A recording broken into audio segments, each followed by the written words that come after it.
Hello everyone and welcome to today's video. I am Amy with Growing Your Faith, and today we are going to talk about goal setting for the new year. I cannot believe that this year is, or 2023 is already over and we are headed into a brand new year, and this always brings with it this feeling of starting over or being able to start something new. Most of us realize that we're not leaving yesterday's problems behind when we start January 1st, 2024. We are not really changing much of anything. The world seems to think that we get to hit this big reset button and everything's done from last year and this year's going to be a totally different year.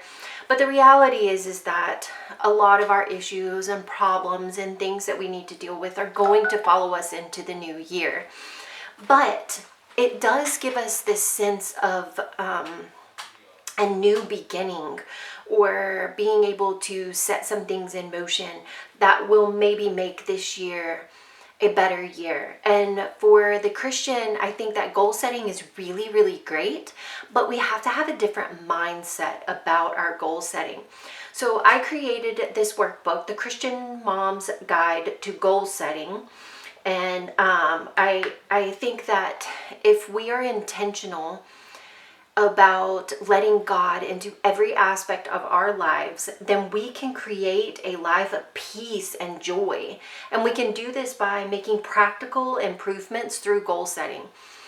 And this applies all across our entire life. I think that, again, we need to bring God into our families, into our workouts, into everything. I mean, all of our life is a gift from Him, and we want to serve Him to the best of our ability. And to do that, we need to look at our life and say, okay, where are the areas that I could make some goals in, that I could follow God's path for my life a little bit better than what I did last year, or I can accomplish things for Him and for His glory that maybe I didn't do last year, or even maybe they're just new ideas and we want to kind of see how we can bring about God's purpose in our lives.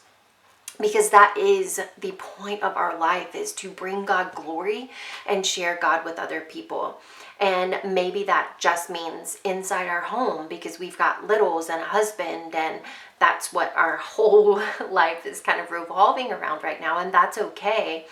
But we need to be very intentional about living our life for God and following the path that He has for us. So I want to walk you through this workbook.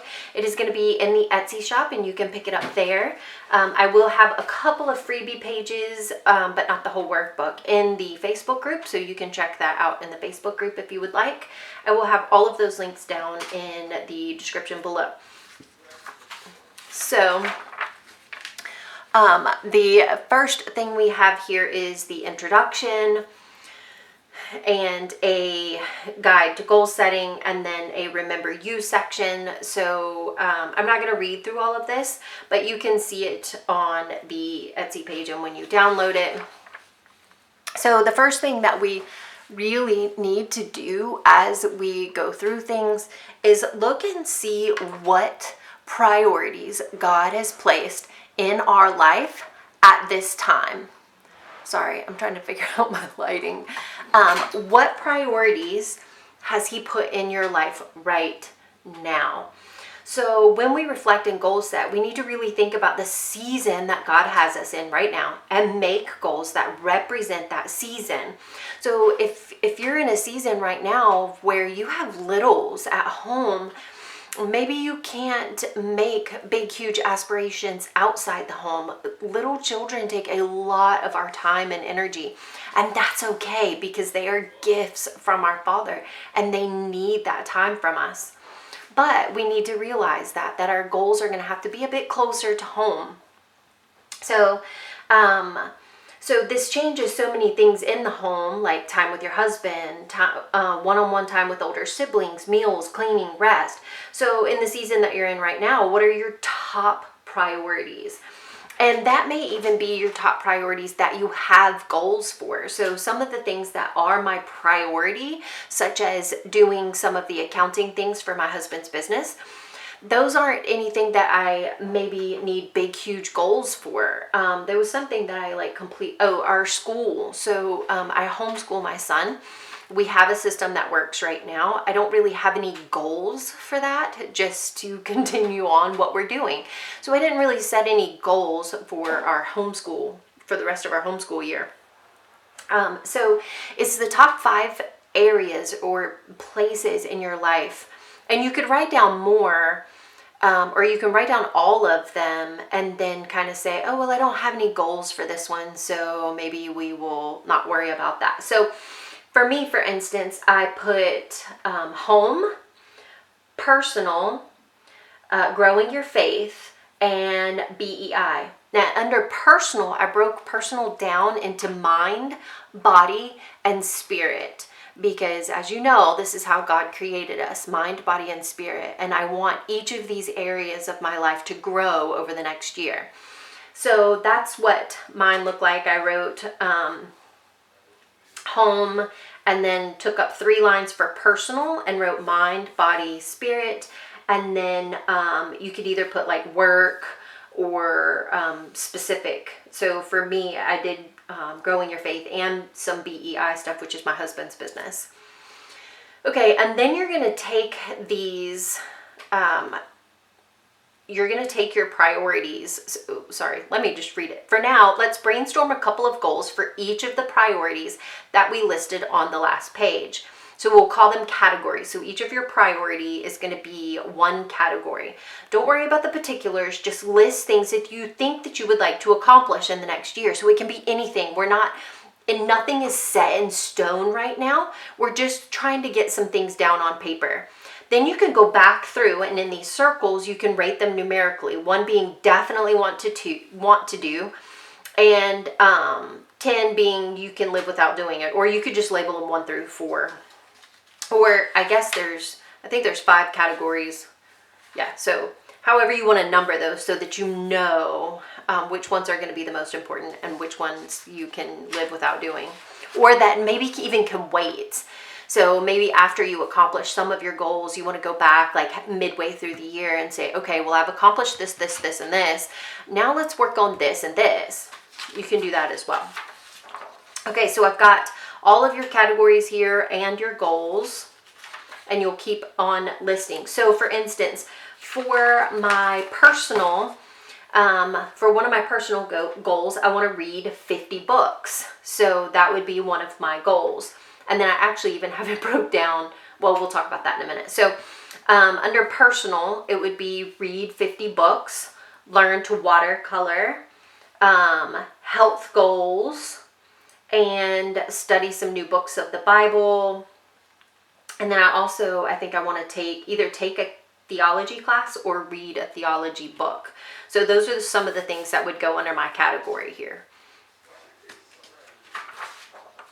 Okay, so then we want to make it measurable. This is very, very important. You really want to slow down and think about how you can make your goal measurable. If you can't measure a goal, then you can't track it. And if you can't track it, you won't complete it. So we need to add a time limit and some numerical values. So for example, say my goal was to have a date night with my husband, and I want to have it monthly. So I want to have 1 date night every single month. So my new goal would be Jesse and I will have 1 date night per month. Then you've got something to check off, something to actually physically put in a calendar, rather than, oh, I think I want to work out more this year. What does that mean? How much do you want to work out? What do you want to do? Where are you going to do it? What are your specific goals in your workout? So maybe you want to do 10 push-ups, or maybe you want to be able to run a mile, so it needs to be very, very, very numerical. So you don't want to stress yourself out about it, but you do want to progress on the path that God has placed us on. So even though we have a nice long list, we're only going to choose a few goals When we do our reviews, we can add in more of these goals if we are able. So we're going to write our top 3 to 5 goals from the last page and add times and numerical values to them, and then rewrite them in these lines. So say my goal is to read more. So what is my time limit? So right now, maybe it's just 1 month and I want to read 5 books in that month. So my goal is to read 5 books in the month of January. The books are going to be blah, blah, blah, blah, blah, blah, blah. Then everything is laid out for me and ready to go. And I can see exactly what I need to do next. Okay, so now we're going to take it and we're going to turn it into bite-sized pieces. So maybe your goal is going to take you all year long, like the reading 50 books. It's very easy to get overwhelmed with hey, well, I'm going to read 50 books this year. There are too many parts and it makes it hard and overwhelming. Getting overwhelmed from the start is a sure way not to finish. So in this section, we're going to take our goals and we're going to break them down into bite-sized pieces. So for example, let's say I want to start a blog. This needs certain steps in a certain order to get it done. So I'm going to list out those steps here. Goal, maybe time with my husband. So I'm going to actually plan 1 date night per month, and maybe I can put some of those ideas down here, or yeah, I mean, that would probably be the best, is to put some ideas down for where you're going to go, maybe some good dates for the first month of where, what time would be good, what day would be good. And then sometimes there's certain smaller projects that make up the larger one, but are not required to be in a certain order. So let's say way back when, I'm going to start homeschooling MK in August. So what do I need to do? I need to research state laws. I need to read some books. I need to research the methods and choose a curriculum, set up a learning space, and find a homeschool group. But these are more... So you're going to brainstorm those steps here, and then you're going to break them down a little bit better, so that you can easily accomplish each one of those things, and a kind of like a timeline to get those done. So if you wind up with more than 10 steps to a goal, you really want to try to break it down into 2 goals, because you're going to start getting really overwhelmed if there's way too many steps in your goal. So it makes it a lot easier if you take that big, huge goal, like, I don't know, I want to start a business, and then break it down into smaller, more manageable pieces. So we're going to have this for each one of our goals. We're going to do this, and break it down into steps. And then what's next? So now that we have measurable and trackable goals, we need a plan to get them done, to complete them. So you can use these worksheets and just mark off the tasks. So here we've got all these. You could just like color them in or put a check mark beside them whenever you get them done. Or even better, you can go ahead and start adding them to your daily planner. Now, if you are not one who needs a daily planner, then that is great. Like really, really, really great. I am not one of those people. I have to plan things out. I forget. I've got too many moving pieces going on, and I can't keep up with everything if I do not get things down in a planner. So I think personally that having a daily planner is one of the best ways to stay focused and be productive. There are millions of planners out there, so you're going to have to look for one that fits you and your life and the time that you have to plan. So if you don't have a lot of time, then you don't want something that is very intricate to do. So for instance, like I've done a lot of digital planning, which I actually really love, but it's very time consuming just because you're trying to decorate all the pages. I've done the prayerful planner. I actually really, really like that planner, but the pages are so big that I was trying to put way too much on the page. So I've kind of settled into the Panda planner right now. I have a lot of reviews for planners on my YouTube channel, so you can check out some of those. But I actually really like the Panda planner. I've got the smaller classic size. It's a 2-page spread, but it's not so super overwhelming.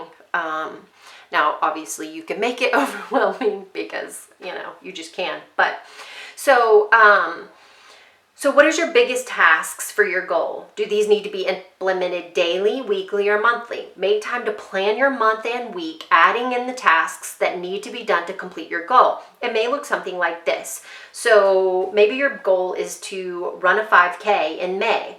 So for 1 week, maybe you want to walk a mile, do some weights, do some intervals, and then walk another mile on an incline, do some more weights, do some active recovery, and then walk 2 miles, and then keep adding to that. So to write that down in your planner is really going to help you. Okay, next we're going to talk about the quarterly check-in. So you want to make sure that you're checking in with your goals. We create and work through our goals, and then we check in with them and we evaluate the progress made. This may even mean that we dump a goal because we realize that it doesn't fit like we thought it would, or that this is not where God wants us right now. So maybe we thought it was, but then once we got involved, we kind of realized it wasn't. But mostly it means that we want to see if changes need to be made and celebrate any progress. I like to do this every 3 months. This is also a great time to get back on track if you have let some of your goals slip. We all have those times. And the reminder in our calendar every 3 months to recheck our goals helps to reinforce us on what is important at the beginning or what was important at the beginning of the year. So I've got pages in here where you can go through your goals and see what needs to be done. So did you complete a goal? That's great. Celebrate it. Celebrate that you got these goals done. Are you still working on one? Do you need to make any changes, speed things up, slow things down, break it into smaller pieces? Or maybe you realize that you need to add more steps. Make those changes now and rewrite them. Goals are ever changing and should work within your life. They should make you step out of your comfort zone, but not be impossible. So I've got you a March 31st review, a June 30th review, and on it says you write out your goal, and then how is your goal going? Has it gone well? What has not gone as planned? And what have you learned? And then what are the next 5 steps I need to take to meet this goal? And so we've got that for September 30th and December 31st, which you may have to carry it into the new year depending on what the goal is, but it will help you review the past part of your goal. And then I have a blank page here that doesn't have a date on it for you, so you can make extra copies of this if you would like to. So this is the goal setting workbook that I have for you. I really, really hope that this will help you kind of get organized and kind of meet some of those goals that you really have been wanting to meet. And maybe it's, to get healthier, and maybe that's because you want to be able to be ready for whatever God has called you to do. And to do that, you need to be able to walk, you need to be able to run, you need to be able to move around like you should. Maybe that's just so that you can play with your grandkids, or maybe you want to read more. For me, one year I set a goal to read more nonfiction books because all I was reading was fiction. I really didn't like nonfiction, and so I set a goal to read 5 nonfiction books that year. And I did, and it has changed my life because I read so much nonfiction now. Actually, I read way more nonfiction than I do fiction now, though I do love a good fiction book. So I really hope that this helps you. If you like this and you use it, I would love to hear your thoughts, so you can drop those down in the comments below. If you have any questions, you can put those down in the comments below. All of the links that you need will be in the description, and I hope that this is a blessing to you. If you would like to talk goals, you can head over to the group and join us there. I'm sure throughout the month of January, we will be sharing and talking about all of this. So thank you so much for watching, and I will see you in the next video. Bye.